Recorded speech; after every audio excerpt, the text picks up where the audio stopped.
All right, good morning, everyone.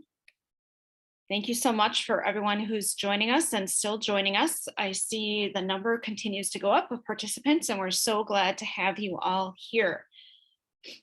Just a quick note at the bottom, it notes that closed captioning of the event is available by clicking live transcript at the bottom of your Zoom webinar screen, and then click show subtitle, and then you'll be able to see an ongoing transcript of all of the speakers.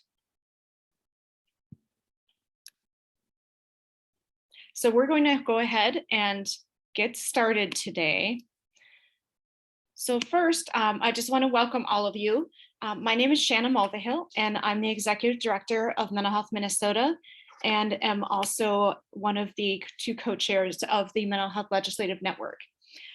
So I want to start by just welcoming everyone and thanking you all for joining us today. Many of you have attended Mental Health Day on the Hill in the past, and while the event is virtual again this year, we are looking forward to a really great day. Our goal here today is, of course, the same as when we meet in person at the Capitol, to make sure the legislators hear your voices and to give you the opportunity to meet with legislators who represent you. So at today's kickoff event, you will hear a policy briefing showcasing a number of issues, as well as hear about a number of bills that are currently moving through the legislature.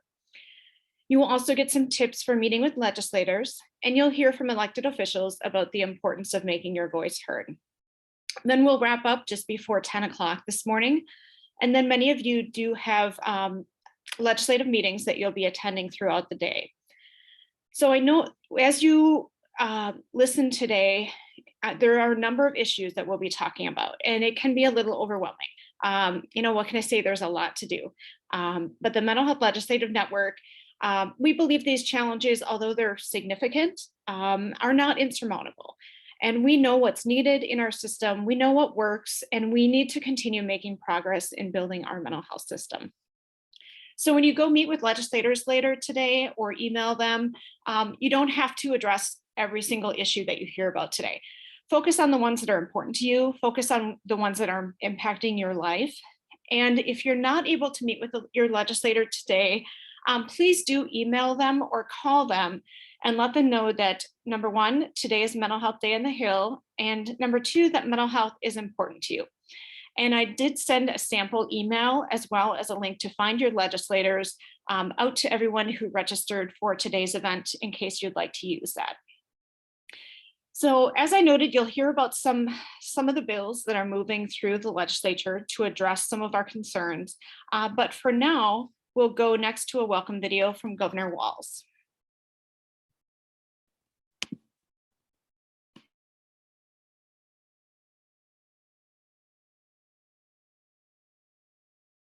Hello everyone, Governor Tim Walz here. It's an honor to join you all for Mental Health Day on the Hill.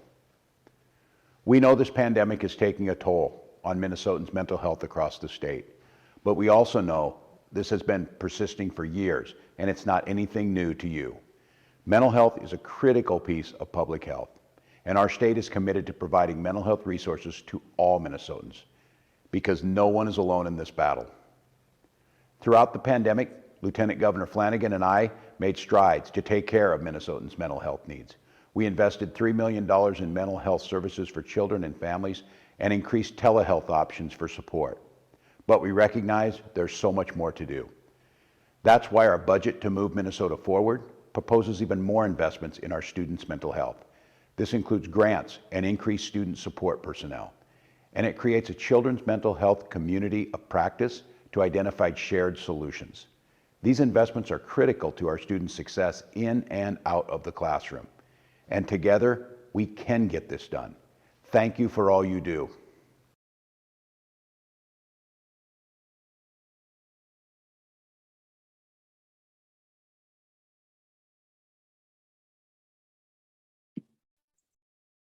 Great. So now I'd like to introduce Sue Abderholden, and she is going to talk a little bit about how to connect and talk with legislators. Sue? Good morning, everyone, and thanks so much for coming today. Know that your voice is important, and together we are creating a strong movement to build our mental health system. So many of you are going to meet with your legislators, or you'll contact them in the weeks ahead. And I want you to know it doesn't take hundreds of calls or emails to move our agenda forward. It takes a handful. So your one phone call, meeting, letter, or email makes a huge difference. So here are some things to remember. You catch more flies with honey than vinegar. Be nice no matter what. You have to be in it for the long haul. Your legislator may not support our issues this year, but you never know when someone close to them will develop a mental illness, and then they will finally get why this issue is important. Mental health policy is a bipartisan issue. Mental illnesses affects Democrats and Republicans alike. Our friends from both parties need to hear from us so that they move from supporters to advocates, and your story can make that happen. Before you meet with your legislator, look up what committees they serve on. Our legislature does much of its work in committees, so we need to talk to them about the bills that they will be voting on in the committees they serve on. As you look at these issues we're covering today, be sure and identify those issues that will go before the committee they serve on. Education issues before the Education Committee, housing before the Housing Committee, things like that. And even if you're not touched by the issue, I want that to be the first issue you raise to them. Advocating for change isn't about advocating for a change you need, it's for the change that are needed in our system. So we need to be a movement. We need to advocate for issues that don't personally affect us. There's the old quote, the true meaning of life is to plant trees under whose shade you do not expect to sit. We want to make it better for the next generation. So maybe you're an adult that doesn't care about children's mental health issues, you care about housing, but your legislator serves on the Education Committee that will vote on children's mental health issues. So first you talk about children's issues, then you talk about housing. As a movement, we look out for each other. As a movement, we speak out because our voice needs to be heard, not just because that issue will impact us personally. If you're meeting with your legislators, remember you don't have much time, 10 to 15 minutes tops. And so here's what you need to do. First, introduce yourself very briefly, and then describe the problem or issue, again, focusing first on issues that are before the committee they serve on. Second, ask for their position. Do you support this issue or not? And always thank them. A big thing to remember is you have to be positive and friendly, be concise and limit the number of issues, give reliable information. If you don't know the answer, say you don't know, and let me or Shauna or anyone on this speaking panel know, and we'll follow up. And then share your story briefly. And I will say, I want to underline briefly. Pretty much any of us who have had contact with the mental health system have long stories, but we just don't have the time to share the whole thing. So make sure you get it down to just a few minutes. And then again, thank them for their time. Remember, you don't need to know all the details of the bills. You don't need to be an expert on mental health policy. You are an expert of your story. Now, there are issues that you might care about that are not mentioned today. The issues that we put before you today are the ones that are actually moving through the legislature and have a chance of passing. So please focus on the issues that we present today. Know that those other issues are important, but we need to focus on what we can possibly pass this session. So good luck today, and remember, your voice makes a huge difference. Thank you.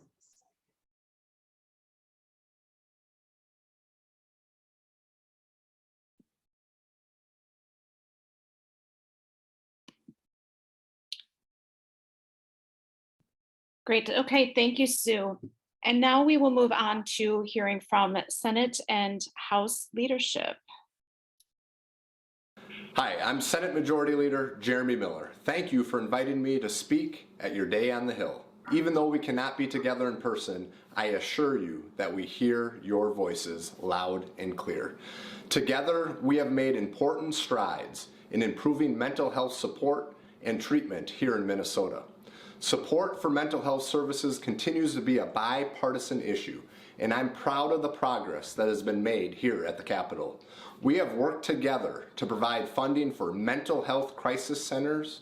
We permanently expanded the telehealth programs to include substance use disorders and mental health treatment.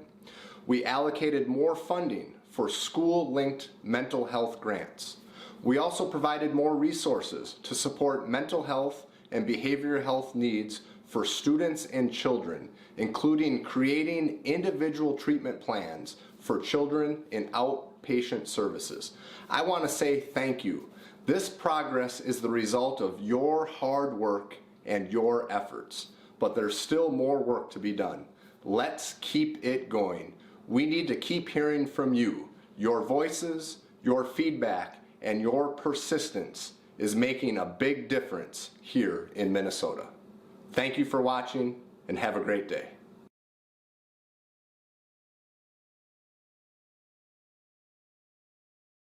Hello everyone, my name is Melissa Hortman and I'm honored to serve as the Speaker of the Minnesota House of Representatives.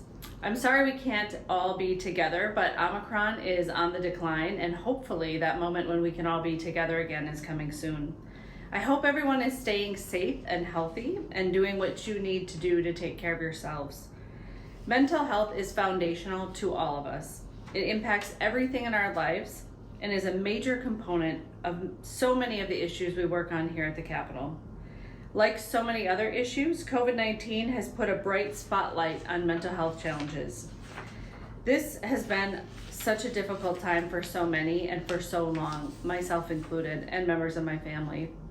The pandemic has put a tremendous strain on our mental health, especially for some of our most vulnerable, our families, our children, our essential workers. Even those who have been safely able to work from home have struggled. The last 2 years have certainly taken a toll on all of us. Working with all of you, we were able to make some terrific progress last year, including Travis's Law, which requires law enforcement to include a referral to a mental health crisis team whenever that's available when they're responding to a mental health crisis call, investments in affordable housing and preventing homelessness, a much overdue pay raise for personal care attendants, and work to build a more diverse and culturally competent mental health workforce. There's so much more, but at the same time, it's clear the budget we passed last year isn't fully meeting the needs of all Minnesotans, and we do have more work to do. With this historic projected budget surplus, we have an opportunity to fund some of those things that we should have funded last year. We also have the opportunity to be bold and think big. All Minnesotans deserve to be healthy and to live with dignity. We need to ensure that Minnesotans have the mental health support that they need. Thank you all for what you do to participate in the legislative process. We need the voices of Minnesotans, and your voices make a difference. Please continue reaching out to us, sharing your stories and your expertise and your experiences. I hope you have a great virtual day on the Hill.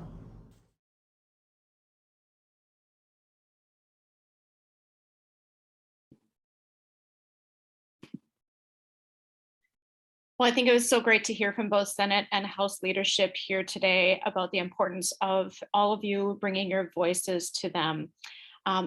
Right now, we're going to move into our issue briefing to talk a bit about some of the things that are moving through the legislature, as well as some of the high priority items for the legislative network.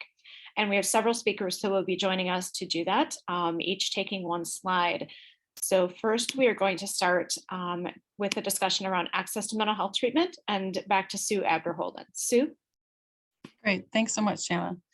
So we can put all the money we want into grant programs and even increasing rates, but the reality is we don't have the people to do the work. We are facing an extreme mental health workforce crisis. Now, there is a bill that would actually just provide some emergency funds to providers so that they could provide retention bonuses, recruitment bonuses, things like that. But we also need to look at the long term. How do we really build our mental health workforce into the future? And there is a bill, it's Senate File 3406 and House File 3418 that will really help. We learned from the Department of Health that about half of the people who graduate from graduate school programs don't actually go on to become licensed. When we did a survey last December, we asked why. What are the barriers?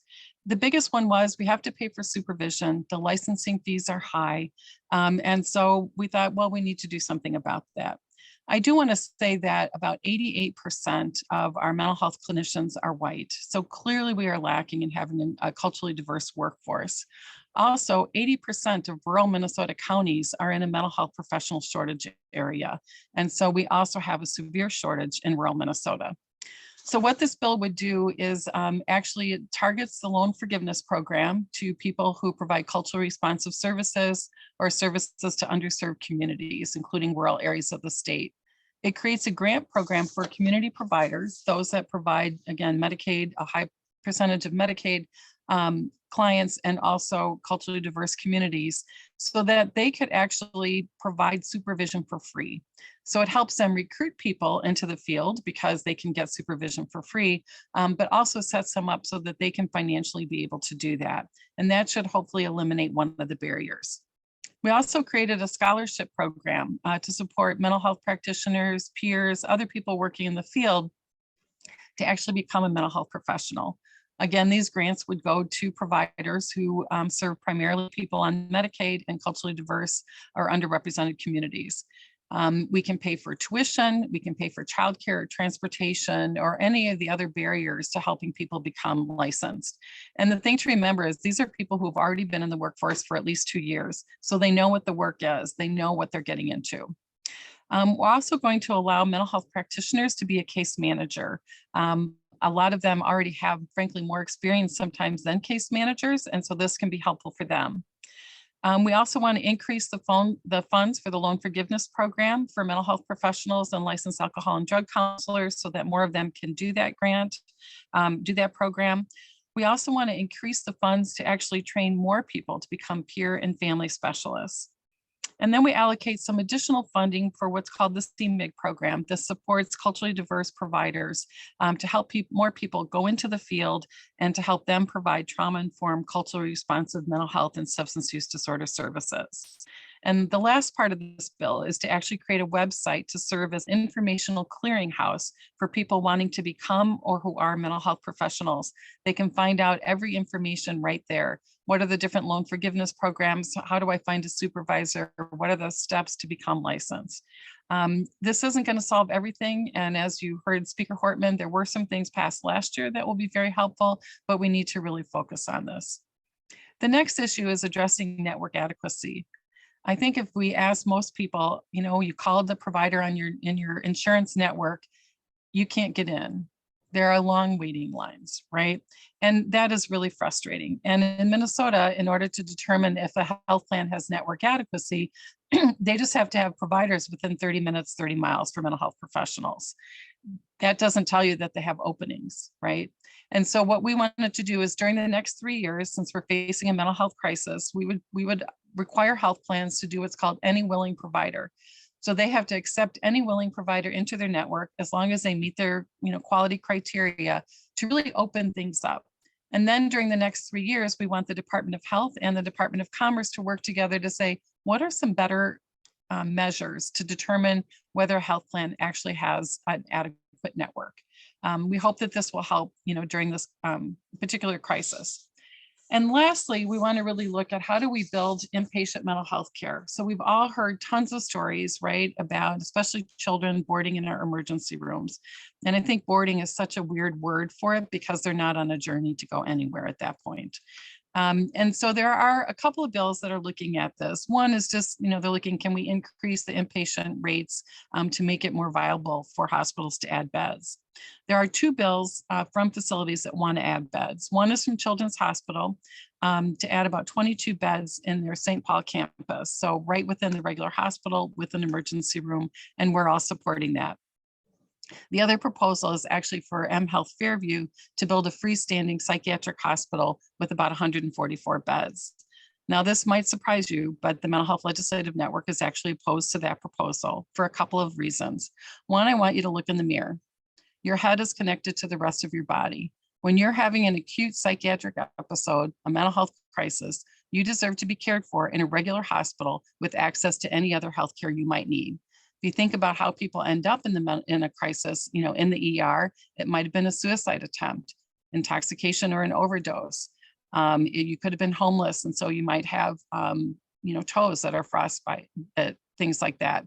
We also know that a lot of people with a serious mental illness have a lot of other healthcare issues, like diabetes, COPD, heart disease, liver, kidney issues.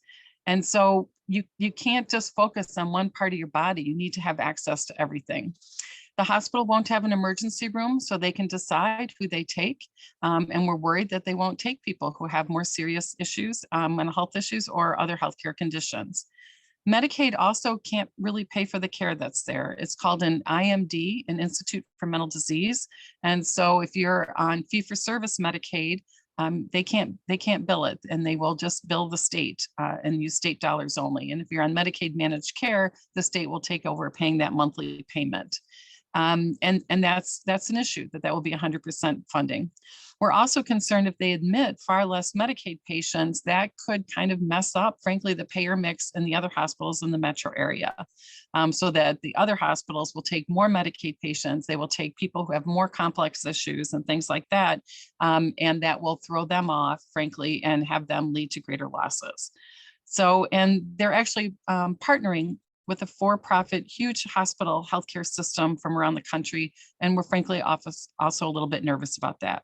So we do want more beds, absolutely, but we want to make sure that they're in a regular hospital. If they build that and you're there and some healthcare issue comes up, they're going to actually have to transport you to another hospital. And we don't want to have people being transported left and right like that. So I want to thank you. Access to mental health treatment is really important, but we need to make sure that we're doing it the right way. Thank you so much, Sue. And if I could just ask you, Sue, to please put the bill numbers that you mentioned into the chat with just a short description for our attendees to just help them know what those are when they're connecting with their legislators later today. Absolutely, thanks.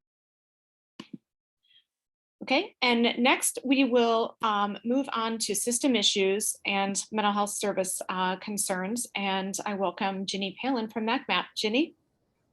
Thank you, Shanna, and good morning, everyone. I'm Ginny Palin, as Shanna had said. I'm with the Minnesota Association of Community Mental Health Programs, and I just want to extend a huge welcome and say thank you so much, everyone, for joining us today.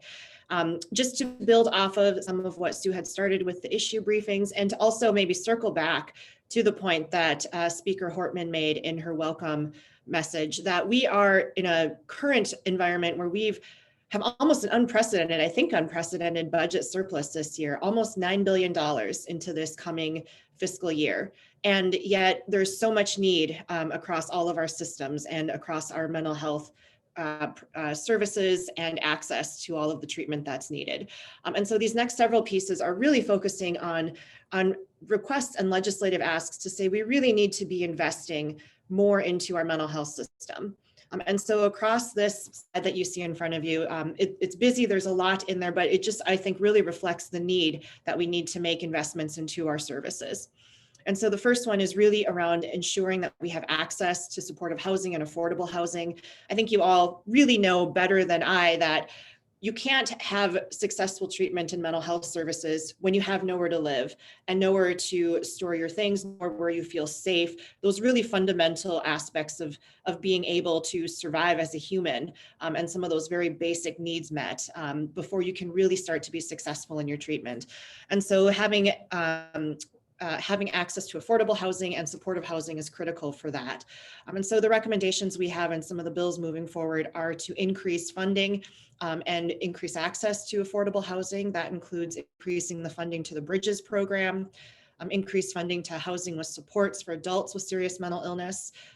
This is generally, well, not generally, it is a bonding year at the legislature. And so there may be a very large bonding proposal coming out of both bodies, really asking to make sure there's some investment in the development of affordable housing in that bond, and looking to expand landlord risk mitigation funds and provide funds to agencies serving people who are homeless. The second big piece in here is around increasing just general funding to our community-based mental health services.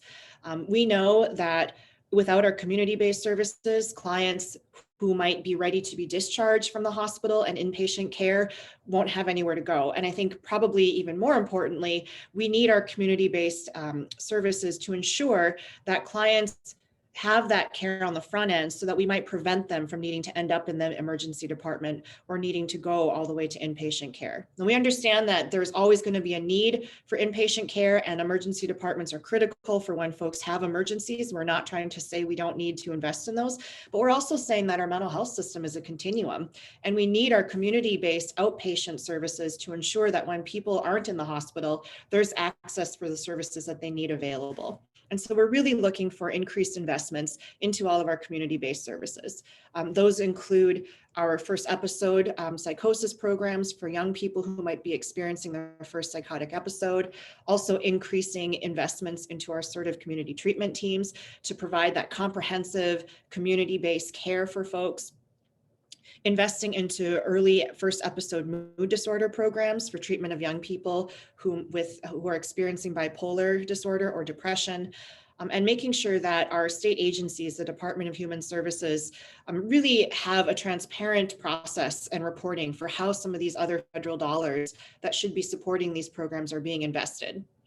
Additionally, we know that the pandemic has caused definitely an uptick and the change in how folks are experiencing mental health crises. Between the pandemic, between a lot of the civil uprising, between so much social inequity that's happening across our state and our country right now, a lot of folks are experiencing a lot of crisis in the community. And yet, as a state, we don't have enough mobile crisis teams. We don't have enough coverage to address a lot of this. And I think you all are seeing some of the artifact of that by really a lot of folks calling 911 and or having law enforcement be a response to that, because we don't have enough current capacity to be able to respond with our mobile crisis teams. Now, we all believe that mobile crisis teams are the best way to handle this, right? Law enforcement should not be the first response for someone who is experiencing a mental health crisis. And we know that mobile crisis teams are very effective and work very well with de-escalating the situation, getting someone stabilized, and also really making sure that they're connected to ongoing treatment after that person has been stabilized. And so we're really asking for more investments into our mobile crisis system and really building out a coordinated system so that we have coverage across the entire state. I think it was Majority Leader Miller who had mentioned that last year the legislature passed some great legislation in making telehealth a permanent option in how we're able to deliver and access care. One piece left to do in that is across last year's passing of telehealth access. Audio-only services were only extended through July of 2023. And so we are really coming back to advocate that audio-only services or services conducted over the phone become a permanent offering within telehealth. And then the last couple of pieces here are really getting back to something that Sue had referenced around the need to increase our rates. In Medicaid in particular, for all of us who are serving folks in Medicaid, or for those of us who have access to mental health services through Medicaid, the coverage in Medicaid I think is a wonderful thing. And yet our Medicaid rate structure on the reimbursement side has remained pretty flat over the last 20 years. Not keeping up at all with the pace that healthcare costs are increasing. And so we're really working closely with the Department of Human Services and the legislature to reform our Medicaid rate structure so that we can build in a formula and a rate payment structure that keeps up with the costs of healthcare as they're moving up and down and can fluctuate with them. Right now, we're at a place where I think our rates are coming in at 40% less than where the actual costs of providing these services are, these fixed costs of providing services. And so we're really trying to rebuild the foundation of our rate structure to ensure that the reimbursements are able to at least keep up with the costs invested into these services. And this is all really at the goal to ensure that we can continue to provide access and that folks can access services when they need them as appropriate and at the level that they need them in. Along with that, we wanted to talk about behavioral health homes. We see this as a great reform model that really helps to coordinate care for folks who are seeking behavioral health services, along with their other needs for perhaps transportation, housing, primary care, for any of their other physical medical conditions. There's a bill that is moving forward this session that is the last piece of trying to reform behavioral health homes and really ensuring that that rate as well is aligned administratively and makes sense, and also that it helps keep up with the costs of care. And then the last piece that I'll mention is we are really hoping to increase funding for respite care, knowing the importance of being able to have that available to folks as well. So thank you, everyone. We really appreciate you being here today, and I'm going to turn it back over to Shanna. Thank you so much, Jenny. And now I'm going to speak just briefly here around crisis services and suicide prevention, sort of picking up in part where Ginny left off around crisis teams and access to crisis services. So, as Ginny mentioned, research has really shown that mobile crisis services are very effective at diverting people in crisis from hospitalization. They're better than hospitals at linking people to outpatient services when they're in crisis, and certainly provide a mental health response that limits interactions with police. The model of service works, and we need to make sure that a fast response is available 24/7 across the state.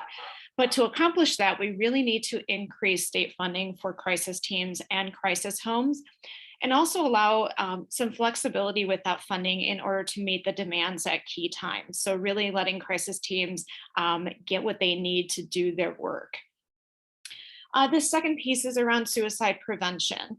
Suicide is a public health crisis and needs to be addressed with improved coordination and additional resources. In addition to increasing access to care, increased suicide prevention efforts really need to take place. And this includes increased funding for suicide prevention training, targeted support to communities that are experiencing high rates of violence, trauma, and suicides, increased suicide prevention outreach to farm communities, and finally, the inclusion of means restriction education and safe storage information in any firearm education programs. Finally, wanted to talk just a little bit about the implementation of 988. So in 2020, a federal law designated 988 as the new nationwide 3-digit number for the National Suicide Prevention Lifeline. And that new 3-digit number will replace the current 10-digit number. So beginning in July 16, 2022, which is not far away, anyone can dial or text 988 to reach the Suicide Prevention Lifeline. At that time, all states, including Minnesota, are expected to handle 988 calls, chats, and texts within their states 24 hours a day, 7 days a week.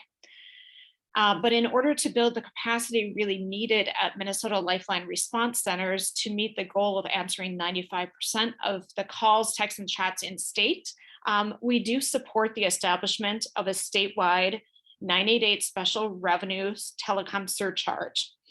So this is similar to the type of fee that's charged to support 911 response, and is really critical to making sure that 988 implementation is successful in Minnesota.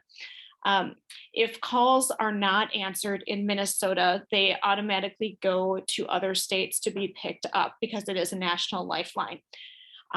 While that person may get to speak with someone, we are losing the opportunity to potentially connect them with crisis services or other things that they may need here in the state. Because if a call gets picked up in Utah instead of Minnesota, the person answering is not going to know and understand what our system has to offer someone in crisis. So we are very supportive of moving forward with this 988 telecom surcharge. So with that, I am going to pass it off to Kirsten Anderson from Aspire to talk about children's mental health. Kirsten? Good morning, everyone, and so great to be here at Day on the Hill with all of you. I'd like to say this is one of my favorite days of the year. As has been referenced by our elected officials and your leaders here, this is just an incredible opportunity for all of us to step forward together as a wider community and speak with one voice and share the joy of advocating for the things that we know will make a meaningful difference in the lives of Minnesotans across the state. So a true joy to be here with you, and can't wait till we're in person because, again, best day of the year, or one of them for sure. So I'm going to talk a little bit about children's mental health today, and I see that people have been really active on the chat, so please feel free to ask questions, and certainly the folks in the panel can respond. I'd be glad to later as well. So as Sue referenced at the beginning of today, we are experiencing a workforce crisis that is really beyond definition, meaning that our ability within our continuum across our community-based mental health care system really has been curtailed to serve the people that are in need. And so we have this really terrible equation of increased needs, increased volume of needs, increased complexity that we're seeing in many circumstances of those needs and then we're seeing diminished capacity to meet those needs. And particularly as we look at our children's mental health continuum, we know that children's day treatment and children's residential, which support and prevent further kind of need in our continuum, are especially impacted by our workforce crisis and all of the other layers of pandemic and underfunding of our mental health system over time. And so with that as our context, one of our greatest asks this year is for emergency relief so that we can preserve the infrastructure that we have to continue to serve all Minnesotans.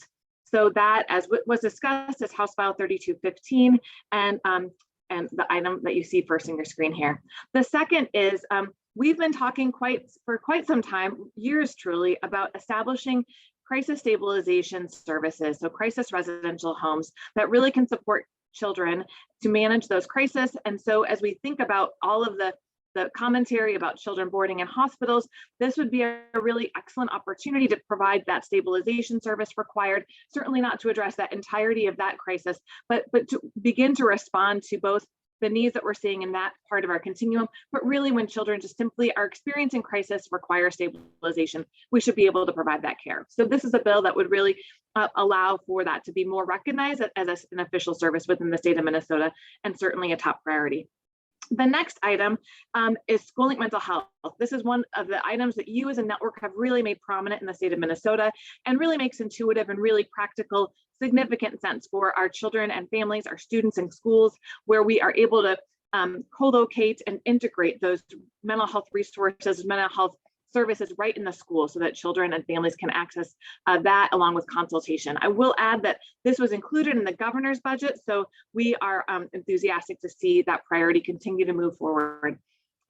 Another item that is partially included in the governor's budget is expansion of intensive treatment and foster care. So this is a great service where we have teams that are supporting kiddos and families to receive those intensive services at home. So the model includes a number of intensive hours that can be taking place within the school, within the home, and the community, and the team really is able to accommodate the needs of the family. It's such an excellent model that we really feel, all of us feel, the administration and providers, et cetera, that it needs to be expanded to allow for all families whose children have this level of mental health need to access that level of care. We also have other excellent family-centered models that have demonstrated that they really work. Models like bridging, models like therapeutic services model that are able to take that team-based approach, really deliver care to the family and the child, and support the family and the child to provide that treatment right in the home. So we really want to, again, build what works, look to the long term, and make sure that there is sustainability and access to that level of care moving forward. The next item is another great example of something that worked. So ShelterLink Mental Health is really focused on equipping shelters for young people experiencing homelessness and young people who have experienced sexual exploitation or trafficking, so our safe harbor responses, to access that mental health care, similar to how we envision our SchoolLink mental health, but that would be co-located and integrated into the care model within those shelters for young people. We have learned that this is so significant as it relates to equipping staff, as it relates to building relationships with young people so they can see a path to accessing treatment, and really equipping all involved with the ability to care for kids at every level of their mental health needs. So as we see that our homeless youth system has unfortunately increasingly become the final safety net for kids experiencing, particularly older adolescents experiencing acute mental health crisis, that the ShelterLink is one of many solutions that we need to implement moving forward, and are very enthusiastic about both the success and the future of that critically important integrated service. As I mentioned, the next item here, expand access to children's residential treatment. Is an inpatient care is of high priority. As I mentioned earlier, we have seen that our children's residential mental health treatment has really shrunk in its capacity, which is just so concerning and frankly so heartbreaking, as we know that families are just in great need of this level of care, and we have a decreasing ability to deliver that level of care due to the workforce. And so we really need to step up and make investments so we can sustain that really critical level of care in our children's residential mental health treatment, and maintain that infrastructure for our future. And then finally, the governor also proposed resources to support psychiatric residential treatment facility, or PRTF level of care, startup funding. And we know this is a really important, very effective level of care for kids with that level of medical necessity, and resources to help nurture, cultivate, and launch that level of care in the state of Minnesota are priorities certainly for the state. I will, as an aside, mention, as is parity, we do not have any commercials that are currently paying for that level of care. So we have a significant parity problem, period. And our PRTF level of care is one of many examples that we have in our continuum. So we'll continue to voice those concerns. So I know that I just talked quite a bit. Glad to respond to questions that folks might have in the chat and elsewhere, and just really want to extend my gratitude and enthusiasm for this really important day for all of us in our wider community. And with that, I will pass to Elliot. Thank you so much, Kirsten. And next we have Elliot from NAMI to talk through some criminal justice concerns that we have. Elliot? Hi, good morning, everyone. Glad to see everyone on here. I'm going to try to quickly go through these. A lot of the time, sometimes we're asked why we have a criminal justice focus with the Mental Health Legislative Network, and the short answer is, because of discrimination, which often includes systemic racism, and because we haven't built our mental health system fully yet. People's mental illnesses can be criminalized. So like Jenny said, the law enforcement might be the first to respond to a crisis. And then that leads to a whole system where people are overrepresented in jail and our court system, prisons, and on probation, in a system that really doesn't have the resources to support them. So it's a really important issue for us. And I'm going to go through a couple of these issues. The first one here is we want to build and fund a continuum of competency restoration services. So this is a complicated issue and it has to do with the court system. But we're talking about competency. We're talking about when a person gets to trial and they might have a mental illness or a cognitive impairment and they've been charged with a crime. But if you're not competent to understand what's happening in the courtroom or work with your attorney to defend yourself, then it's not constitutional to go through with charging you and sending you to trial. So we have a lot of big issues with this in Minnesota, and we call them, we say we have a big gap in the system, and the gap is kind of created between the criminal court and the civil court. Because right now, when a person's found incompetent, they get sent to the civil court for civil commitment. But the problem is that over half of the people, which are thousands of people every year, over half of them will not get any help from the civil commitment because they don't meet that standard. And so this is the gap. And the law, surprisingly, has really no guidance on the people that fall in the gap. They're not required to get treatment. They're not required, no one's required to follow up with them except every 6 months to be examined. So it's really caused a lot of issues. One big issue is that when a person's found incompetent, if it's a misdemeanor charge or a lower level charge, then that charge is going to get dismissed. And so we often see people with these misdemeanor charges who are incompetent, going through the system, maybe spending time in jail, disrupting, their lives. And then if we don't address the root issues of what happened before, then they'll often be rearrested on new charges and they'll return to the system. And this happens in what we call kind of a revolving door. So again, very complicated issue.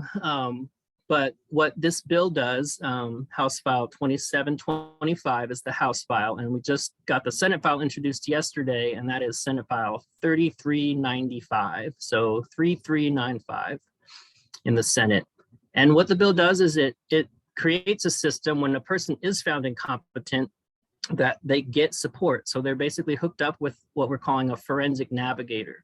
And that person's like a kind of case manager to help them through the process. For the people whose charges get dismissed, they're allowed to engage that person for 90 days to make sure that they're getting what they need and that they're not returning to the criminal justice system. And for people with more serious charges, the system creates a way that they don't get sent to the civil court, but they just get sent to the right level of treatment that they need so that they can get the help they need. So we're really trying to fill the gaps. And that's the long short of it. So the second point here is another important issue on competency restoration. We're wanting to create, or we're allowed to create, but we want to have some funding for locked IRTS facilities. And IRTS facilities are intensive residential treatment facilities. And the reason is right now, judges and also community providers can be hesitant to place people that are coming from the jail because they might have more complex needs and they might need kind of specialized treatment. And so by creating these facilities, we are creating a place so that people don't have to sit in jail, but that they're also getting the specialized help they need. So we're really just trying to fund those, and that'll be a big part of when a person's found incompetent, that they can go to a place that's really going to have the equipment to help them. A very small bill, but one that we think is really important. We're working on getting it introduced, so we'll have a number soon, but we want to make phone calls free when you're in a jail, if you're calling your case manager or calling a provider or calling an insurance navigator. We want people to be able to feel supported when they're in the jail. A lot of jails don't have enough mental health services. And also when people are getting ready to be discharged, they need help, you know, with getting back on insurance or making sure they're having housing and stuff. So we don't want there to be any barriers. Phone calls from jail and prison are often ridiculously expensive. And so we're wanting to at least make these calls free. We've heard a lot about the mental health crisis system today, and without getting too much into the weeds, the basic thing is we want to build the mental health system and not the criminal justice system. There are a lot of different models right now that people are attempting with co-responders and independent crisis teams. And while those things can be helpful, we really want to build what we already have, which is our county mobile crisis teams. So I don't think we have time to get too deep into that, but when we're talking about responding to mental health crisis, it's important that the resources go to the mental health system and that they don't have to go through a law enforcement agency or through the criminal justice system. Another important part, I'm going to skip to the last one here because it has to do with the crisis system, is protected transport. It's a non-emergency medical transport. And so oftentimes when a person's in a mental health crisis, the only options to transport them are a police car or an ambulance.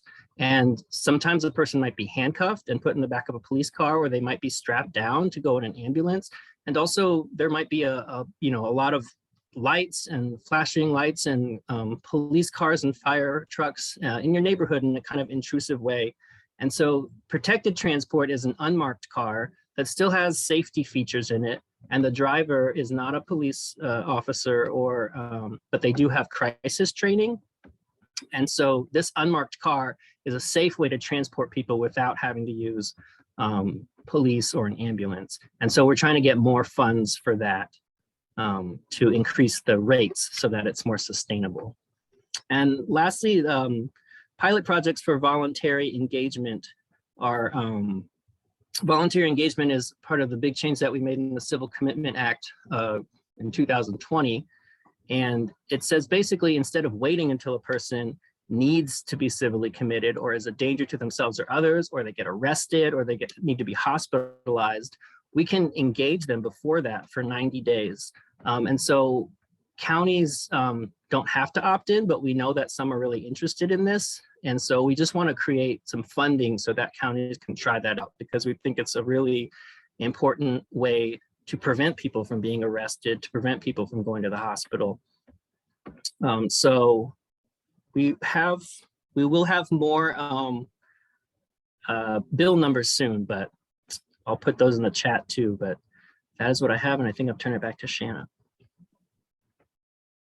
Thank you so much, Elliot. And I just want to thank Elliot, Kirsten, Ginny, and Sue for helping walk through all of these issues, as well as dropping the bill numbers that we have into the chat.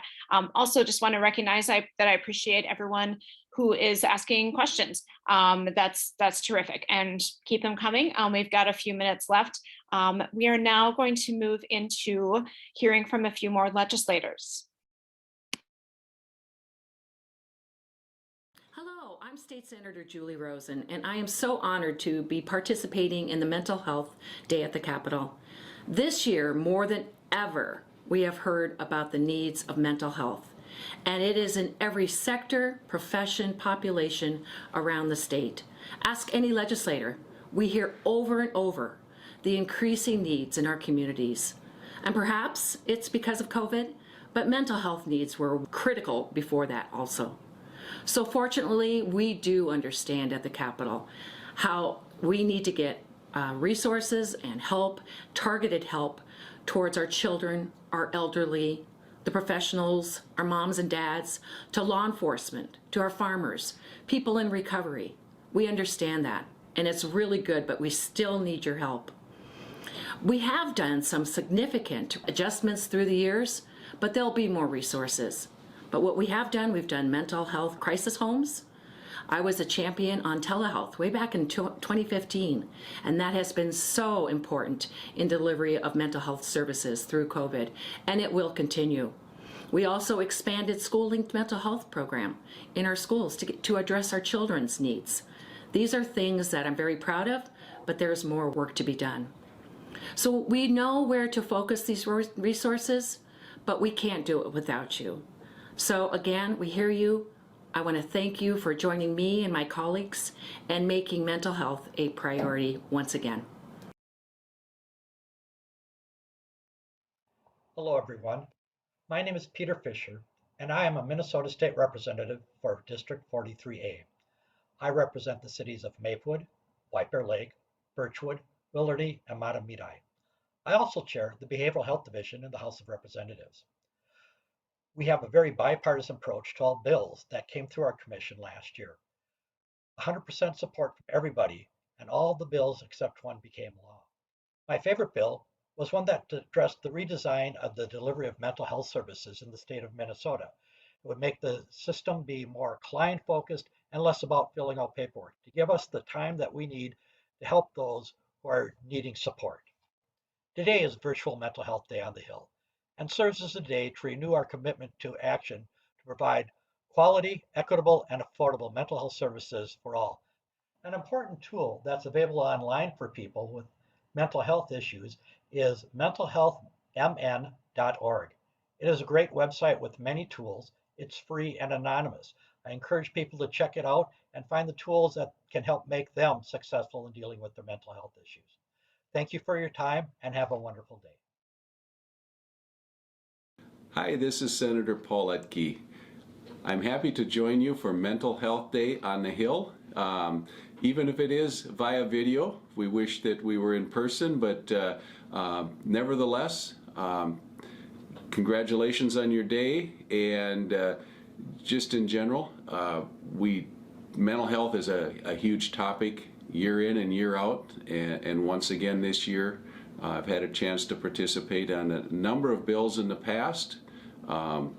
And we've had success with many of those also. And this year, I know that in our health committee, mental health is one of our top 3 issues. It will get a lot of attention, and we won't forget about the needs of Minnesotans all over. So with that, enjoy your day, and I was happy to be part of it.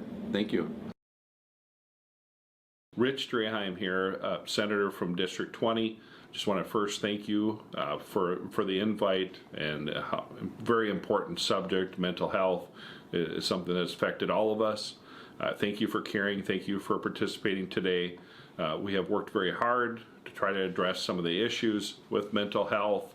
The mental health capacity issue is one of the first bills that I had and tried to work on. We have done the crisis centers and started a pilot program on them. We have done the tele-mental health program to give people all across the state access to mental health professionals. And this year we are striving for more solutions and more tools for the toolbox. So stay tuned. Thank you. Hello everyone, I'm Minnesota State Representative Samantha Vang from Brooklyn Center, Brooklyn Park, and welcome to Virtual Mental Health Day on the Hill. I'm sorry we are unable to meet in person as we are yet on a 3rd year of the pandemic. And although there may be some things in our lives that we are unable to control, there is one thing that we can do, which is take care of ourselves and our mental health. It makes me happy to hear from my constituents and from you all advocating on this very important issue, as you all empower me to do the work of the legislature to make sure that our state's mental health needs are met. There's so much more work that we need to do to make sure that mental health is accessible, affordable, and equitable to everyone in the state. I look forward to hearing from you, and thank you so much for doing this work. Please take care.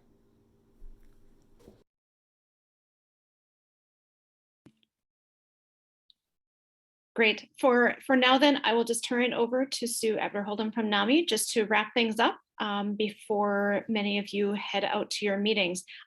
Before that, I'll just note a quick thing. A few people asked about the slides. We will be sending out a link to the recording as well as the bullet points of what was discussed in the public policy briefing as well. Sue? Thank you. Thank you, Shannon. Thank you so much, Mental Health Minnesota, for really putting all of this together as the leading chair during this session. As you've all heard, the state has a huge surplus. So now is the time to ask that they invest in our mental health system. Prior to the pandemic, our mental health system was fragile, not fully built, hard to access, but the pandemic has made it worse. We know that the mental health needs of Minnesotans are increasing, and we simply cannot meet them. We need funding to expand our programs and to expand our workforce. We need to address the disparities in access and outcomes. No more having a police response instead of a crisis team response. No more boarding in the emergency room while waiting for a hospital bed. No more languishing on the streets while waiting for a home. No more having your insurance deny payments for the care your child needs. No more waiting and waiting and waiting for an appointment.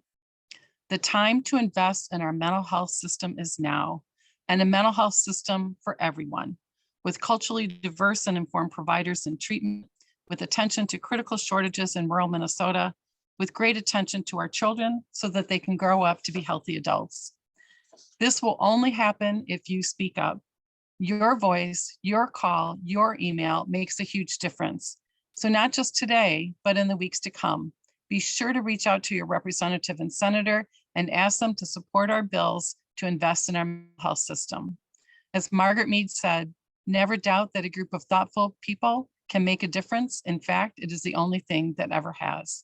Thank you so much for coming today. And again, call your legislators.